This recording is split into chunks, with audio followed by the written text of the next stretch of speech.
Mr. Jones owned a cotton plantation and many slaves. One day he was talking to the owner of the plantation next to his, and Mr. Jones was lamenting the fact that times were tough. He was having to work his slaves harder than ever, and was having trouble with some of them being disobedient or trying to run away. The other plantation owner said he knew someone who could help. Day 1. One day Mr. Jones called his slaves together so a man named Mr. Smith could talk to them. Before beginning, Mr. Smith whispered to Mr. Jones, "Whatever I say, do not contradict me or interfere, and I promise you your slave troubles will end." "My name is Mr. Smith," he said to the slaves, "and this may be the happiest day of your lives. From today forward, you will no longer be slaves, but free men." Mr. Jones was so shocked he started to step forward, but Mr. Smith gestured for him to remain silent. He did, only because the other plantation owner had spoken so highly of Mr. Smith's skills.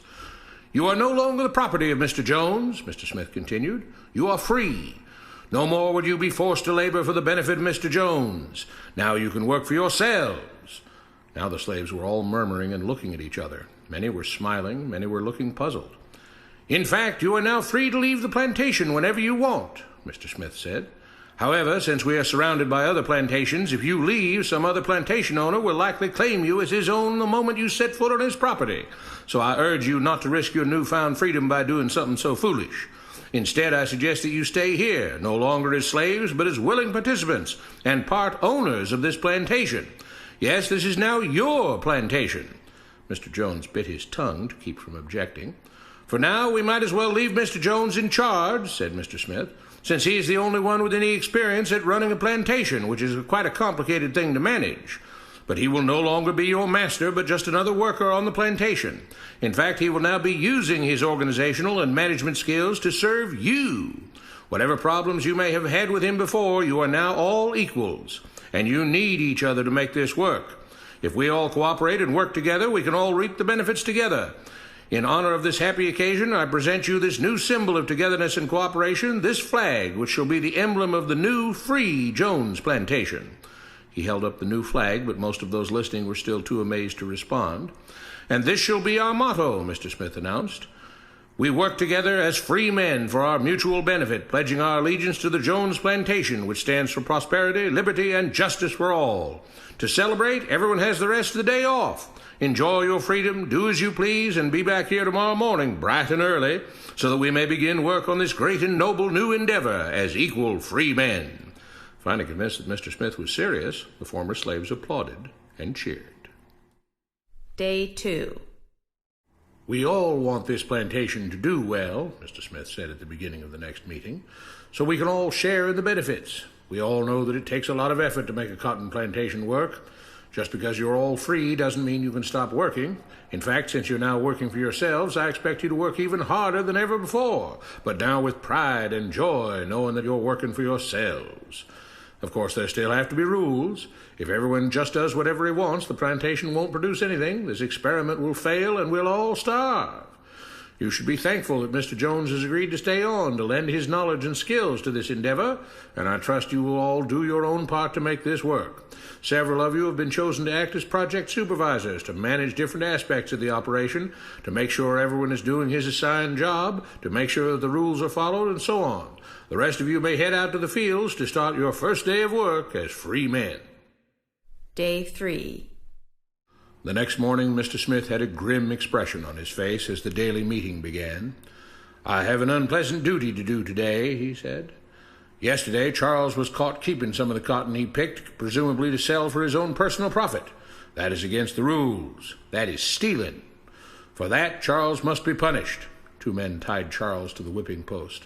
"I take no joy in this," Mr. Smith continued, "but you must understand, if we do not maintain order, if we do not have rules that we all abide by, then the plantation will fail, and we will all suffer." The whip cracked against Charles' back. "But if we all pitch in for the common good, then we can all prosper. Being free doesn't mean you should be selfish and greedy. We must each do our assigned duties and obey the rules, and then we can all benefit, and each of you will receive your appropriate share of the profits." A young man named Samuel stepped forward. "But if you and Mr. Jones decide the rules and whip us if we disobey, how is that any different from what we had before?" "How can you say that?" Mr. Smith asked. "I'm shocked. You were a slave before, and now you're free. Things still need to be managed and organized by those best qualified to do so. Do you know how to run a plantation, Samuel?" "Well, no," he answered. "But if we're free, why do we get no say in what the rules are and how things work?" "I'm surprised at your ingratitude," Mr. Smith answered. "None of you know how a plantation is run, so you're in no position to be making decisions about how things are done here. You don't seem to appreciate all the things that Mr. Jones provides for you, from protecting you from all the outside threats that you know nothing about, those who would come here, capture and enslave you if not for Mr. Jones' protection, to making sure that you all have food and housing, tools to work with, that you're cared for when sick and injured, and so on. There wouldn't be a plantation at all, no cotton to pick, no land to plant and harvest, if not for him. You should be grateful that he's made possible the level of comfort you now have. Your lives would be far worse if not for him. Nevertheless, as free and equal participants in this endeavor, from now on at each meeting, any worker may have 2 minutes to ask questions or voice suggestions or complaints." With that, the workers all seemed satisfied and headed out again to the fields to pick the cotton. Day 4. "I have a big announcement," Mr. Smith said as the daily meeting began. "Mr. Jones' cousin is here, and not just to visit and see how our project is coming along. It has been decided that from now on you will be deciding who will manage the plantation. Of course, this job can't be done by just anyone, but every 3 months we will have a special meeting at which all the workers will vote on whether we think Mr. Jones should run the plantation or whether we think his cousin, Mr. Johnson, should run the plantation. That means that ultimately you are in charge because you will be deciding which man you want running things on your behalf. If you don't like the way things are being managed, you now have the power to change it." Amazed and pleased, the workers headed out again to the fields to pick the cotton. Days passed, months passed, a year passed, and the plantation continued to operate as before. Sometimes Mr. Jones was in charge, sometimes Mr. Johnson was in charge, but the day-to-day routine stayed exactly the same. The workers worked hard, long hours every day, and still had little to show for it. Every day the meeting would begin with them all reciting the Jones Plantation motto, "We work together as free men for our mutual benefit, pledging our allegiance to the Jones Plantation, which stands for prosperity, liberty, and justice for all." One day Mr. Smith announced, "Samuel is asked to say a few words this morning, and whatever the rest of us may think of his ideas and opinions, we are all free here, and that means we are all allowed to speak our minds. So, Samuel, you have 2 minutes. Begin." Samuel stepped forward, looking scared. "I was excited when all this started," he began, glancing nervously at Mr. Smith and Mr. Jones. "But don't you all see what's happened here? Nothing has changed. We're all still slaves." There were grumbles of disagreement from the crowd. "They tell us what to do and whip us if we don't. They still make all the rules and punish us if we disobey. They let us make suggestions and complain about things, but they never really change anything. They let us choose between Mr. Jones and Mr. Johnson, but what's the difference? The situation stays the same. We do all of the work and they take as much as they want and decide how much they'll let us keep. They live in luxury, made rich by the cotton we pick. We do all the work and have to build our own huts, grow our own food, and take care of ourselves. They leave us just enough that we don't revolt or run away. This is not freedom. We're all still slaves. They've only changed the words they use, but nothing else has changed. They say we're all free and equal, but we're not. They command and we obey. That's not freedom. That's not equality. They say we're free to leave, but all that means is that we're free to be someone else's slave. Why should we work or obey the rules? We didn't agree to this. They made the system. They forced it on us. They control and rob us and call it freedom. They've deceived you into thinking that being able to choose which slave master you'll work for is the same as being free. It's not. Open your eyes. If you keep what you produce, they call it stealing. When they take what you produce, they call it sharing and fair distribution. Can't you see that this is all? Your time is up, Samuel, Mr. Smith announced calmly. At his gesture, 2 supervisors grabbed Samuel by the arms and led him to the whipping post. "I'm sorry, Samuel, but you've broken the rules. There are rules against encouraging others not to work and encouraging others to break the rules.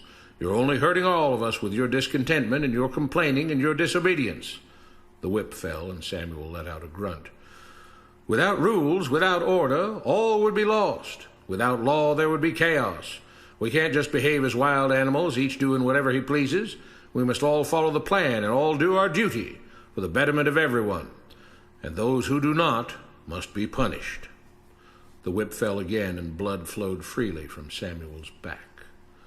"Samuel, it is you who are stealing from the others. When you don't do your assigned work, you are making more work for others. When you disobey the rules, it is you who are endangering the future of everyone else here. You are the thief. You are the criminal. You are the one trying to destroy the arrangement that keeps us all safe and prosperous." At every lash of the whip, the other workers cheered louder and louder, some yelling curses at Samuel.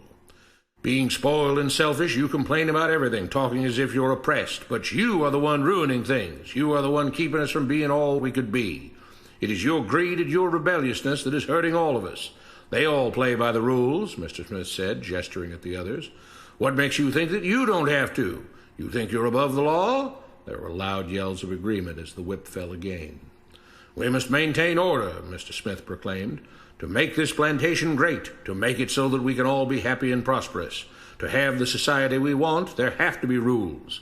We all have to contribute our fair share to this great endeavor, and we cannot tolerate actions and attitudes that seek to undermine the amazing things that together as free men we have achieved and will continue to achieve." Mr. Jones was smiling as he gave Mr. Smith a pat on the back. The crowd was cheering so loudly that none of them had noticed that Samuel had died. What you have been taught about government and politics is no more accurate or reasonable than what Mr. Smith taught the slaves. If you're ready to look through the veil of rhetoric and propaganda to see the reality beneath, get a copy of The Most Dangerous Superstition. It will change the way you see the world.